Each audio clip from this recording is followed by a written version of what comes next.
Hello guys, আজকে বানাবো হাঁসের মাংস।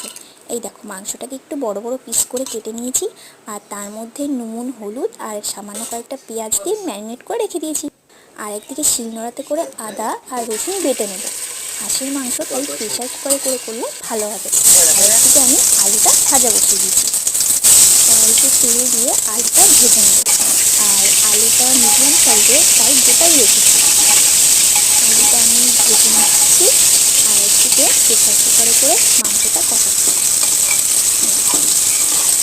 হাঁসের মাংস একটু শক্ত শক্ত হয় তো, তাই ভাবলাম প্রেসারে করাটাই ঠিক। আর তোমরা কীভাবে করে করো অবশ্যই কমেন্টে জানাবে। মাংসটা কষিয়ে নিয়ে একটু জল দিয়ে দিলাম আর 4টে মতো সিটি দিয়ে দিলাম।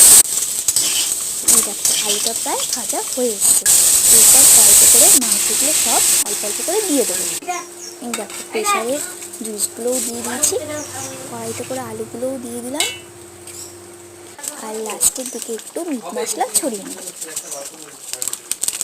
আমাদের বাড়িতে যখনই হাঁসের মাংস রান্না করা হয় তখন আমরা প্রেসার কুকারে করেই করি। এই হাঁসের মাংসের রেসিপিটা তোমাদের কেমন লাগলো অবশ্যই জানিও।